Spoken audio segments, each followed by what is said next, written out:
আইএসসির যে ঠাকুরদা গল্পটি রয়েছে সেটা নিয়ে তো আগেই আলোচনা শুরু করেছিলাম। আজকে আর একটা প্রশ্ন উত্তর নিয়ে আলোচনা করি। যে মানুষের মধ্যে হৃদয় আছে সে কি কেবল পণের টাকা এবং নাক চোখের পরিমাণ মাপিয়া পছন্দ করিয়া লইবার যোগ্য? বক্তা কে, কার সম্পর্কে এমন মন্তব্যটি করা হয়েছে, কোন প্রসঙ্গেই বা এমন মন্তব্য করা হয়েছে?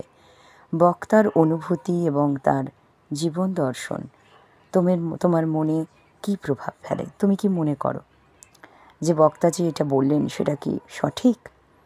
এবার উত্তরগুলো আলোচনা করি। আলোচ্য উক্তিটির বক্তা হচ্ছেন গল্পকথক নিজেই। ঠাকুরদার নাতনি কুসুম, যার বাবা মা নেই, একমাত্র ঠাকুরদাই তার আছে, সেই সম্পর্কে গল্পকথক এমন মন্তব্য করেছেন।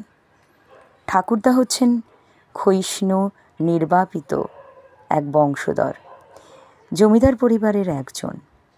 অর্থের অভাবে তিনি নাতনি কুসুমকে নিয়ে কলকাতায় চলে আসেন।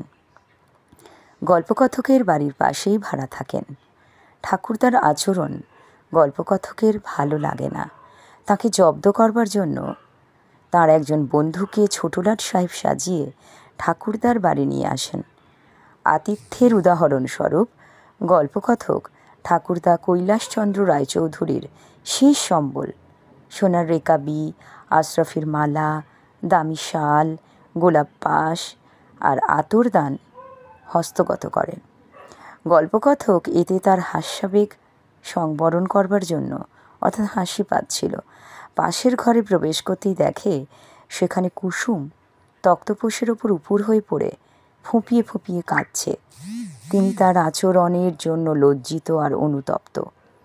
এতদিন তিনি কুসুমকে পণ্য পদার্থের মতো দেখতেন, কিন্তু আজ তাকে নতুন করে আবিষ্কার করলেন।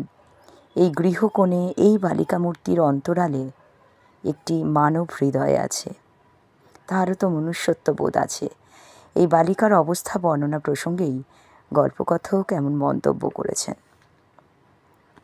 গল্পকথক নিজে সুপাত্র, এই ভেবে কন্যা দায়গ্রস্ত পিতাদের কাছ থেকে পণ হিসেবে মোটা অঙ্কের টাকা দাবি করেন। পাত্রীদের পণ্য পদার্থের মতন ভাবেন।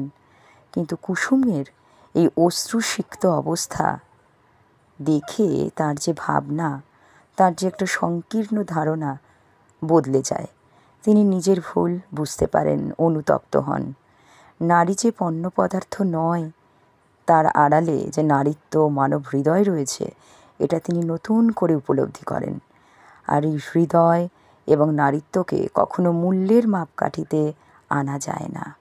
নারীর প্রতিটি অঙ্গ প্রত্যঙ্গগুলি বিচার করে তাকে পছন্দ করা কখনো সমাজের একজন বিবেকমান সুশিক্ষিত পুরুষের পক্ষে শোভন নয়।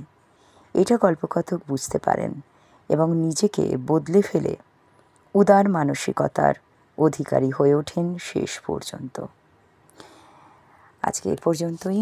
আলোচনা আবার পরবর্তী সময় হবে। সবাই ভালো থাকবে।